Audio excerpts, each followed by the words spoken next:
संविधान में कर्तव्य क्यों नहीं शामिल थे?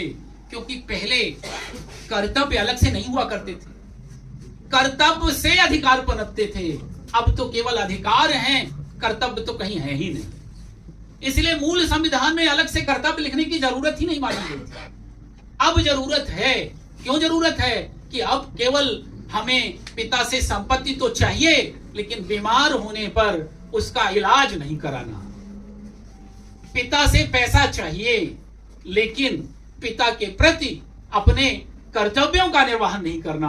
कोई भी परिवार, कोई भी समाज, कोई भी राष्ट्र कर्तव्यों के पालन से चलता है, अधिकार की मांग से संचालित नहीं हो सकता।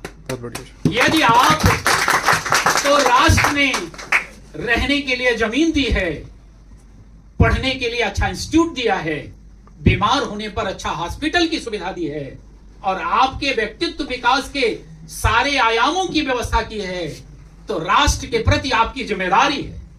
आपसे अपेक्षा है राष्ट्र को कि आप उस राष्ट्र के लिए काम करें जिस राष्ट्र ने आपको सब कुछ दिया है। और आप सोचिए कि जिनके पास इतनी बड़ी धरती में जमीन नहीं है, जिनके पास राष्ट्र नहीं है, कहीं रहने की जगह नहीं है। रोहिंग्या के मुसलमानों से पूछो राष्ट्र की महत्ता, यूक्रेन में जाके पूछो राष्ट्र की महत्ता। हमें आपको फ्री में आजादी मिली है। हमारे जो संस्कृति है उसमें जो कृतज्ञता का भाव था वो इसीलिए था पूर्वजों के प्रति, क्योंकि हमें आपको बहुत सारी चीजें बिना कुछ किए मिली है। हमें कहां रहना है, कैसे घर में रहना है, एजुकेशन इंस्टीट्यूट की चिंता नहीं करनी, हॉस्पिटल की चिंता नहीं करनी, हमें खाना कैसे है ये हमको पूर्वज बता के गए हैं, बनाना कैसे है ये पूर्वज बता के गए हैं, कपड़े कैसे पहनना है ये पूर्वज बता के गए हैं। पूरे राष्ट्र की सारी चीजों को बताकर गए हैं। हमें केवल उनका पालन करना है, और उनका पालन करके ही आप राष्ट्रभक्त बन जाएंगे। आज आपको अपनी जान नहीं देनी, भगत सिंह जी की तरह फांसी पे नहीं चढ़ना है। केवल हमें अपने अपने कर्तव्यों का निर्वहन करना है। आपका कर्तव्य वर्तमान में केवल पढ़ाई करना है और नकारात्मक राष्ट्र को नुकसान पहुंचाने वाली हर गतिविधि से अपना बचाव करना है। आपका कर्तव्य है नशे से बचे रहना।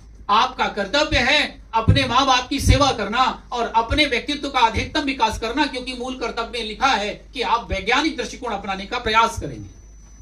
अगर हम अपनी प्रगति कर रहे हैं तो आपकी प्रगति से आपके परिवार की प्रगति होगी, परिवार की प्रगति से आपके समाज की प्रगति होगी, और समाज की प्रगति से राष्ट्र की प्रगति होगी। आपकी प्रगति राष्ट्र की प्रगति का कारण बनेगी। आप सोचिए कि कितना सरल है हमारे आपके लिए कि हम अपने लिए करें पर वही राष्ट्र के काम आए, और हम अगर फिर भी नहीं करें तो फिर तो